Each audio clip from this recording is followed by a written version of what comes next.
Gentle sirs and gentle ladies, welcome back to the podcast. This is your host, Vector Dunham, on the Edmonton 87.7 Podcast Network.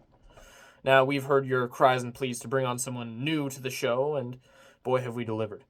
We have, coming on to the studio, Matt Damon. Next week. For this week, we have... I don't actually know who we have. Can you please introduce yourself to the audience? I'm Hermes, son of Zeus, daughter of the eldest of the nymph sisters, Maia, half-brother of Apollo and messenger of the gods of Olympus. I'm heralded as the god of trade, fertility, herds, and thieves, among many other things. Cool. So, I hear you're a god, is that correct? Is it correct? Did you not hear my intro? Yes. That is correct. Yeah, cool. So if you were so high up in, like, the minds of people, what were the people that worshipped you like? Well, when my attributes were first written about, I can't quite remember. I believe it was sometime when the Greek people, as you call them, were in the archaic stage. Around what you call the 6th to 7th century, somewhere around that. You see, this is when my peoples developed the alphabet, and when they began to write about the accomplishments of my father, his brother, their sons, and eventually me. I see. But we didn't come into existence from these newfound letters. Our accomplishments had been spoken for years before. These writings just made us eternal.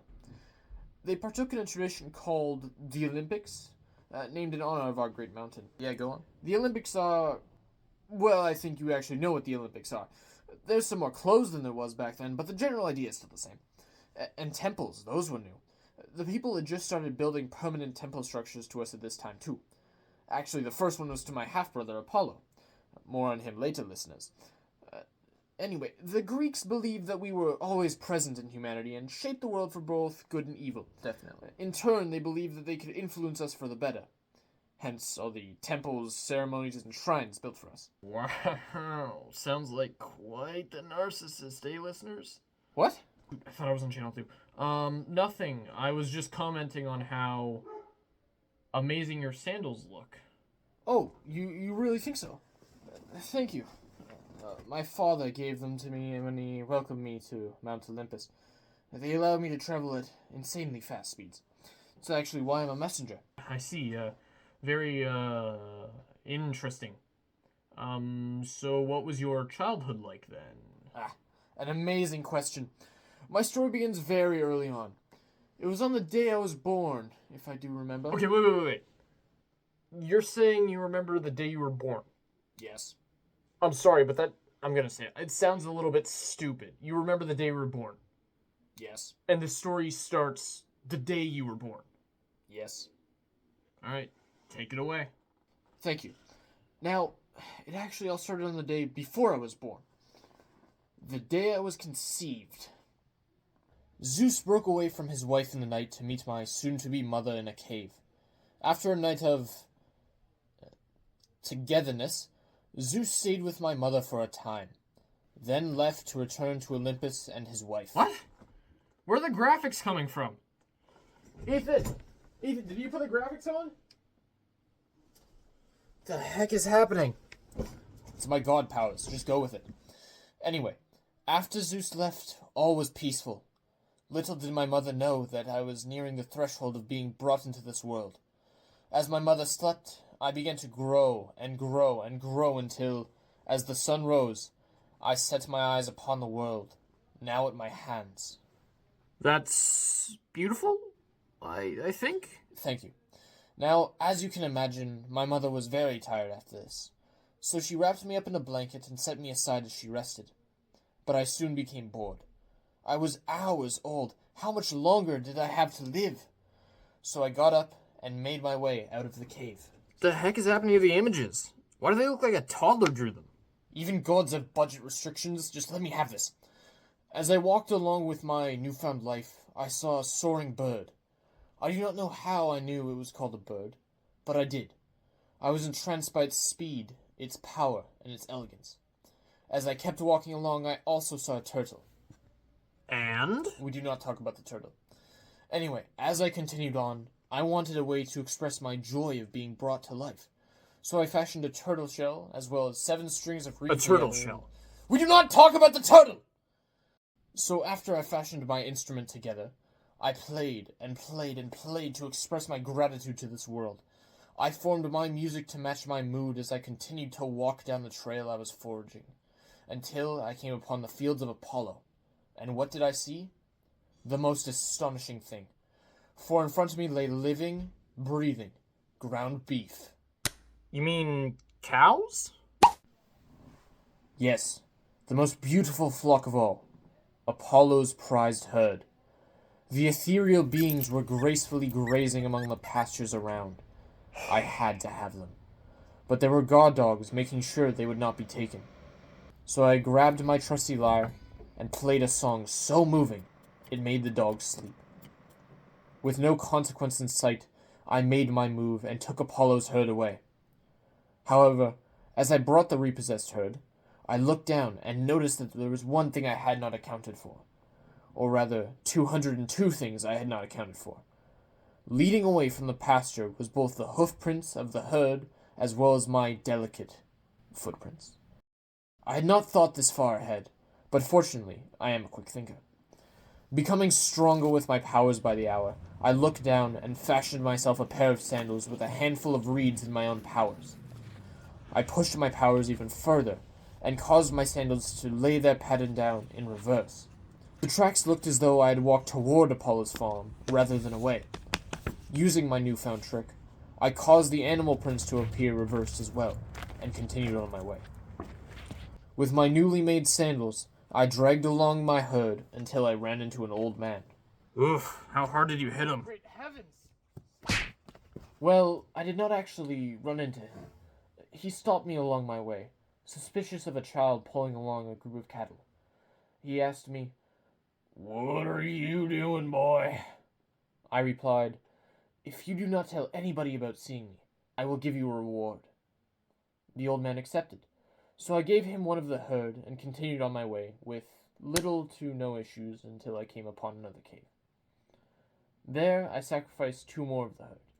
The first was for the gods of Olympus, the ones who ruled this world and allowed it to be as it was. The second, however, in honor of both my mother and myself. After the events of the day, I was understandably tired, and decided to start on my way back to the cave my mother was sleeping in. As I got back to the cave and climbed back into my cradle, my mother slept soundly, and all seemed undisturbed. Unfortunately, all was not well, as Apollo had realized that his prized cattle were missing. And unfortunately, my tricks had not worked for long.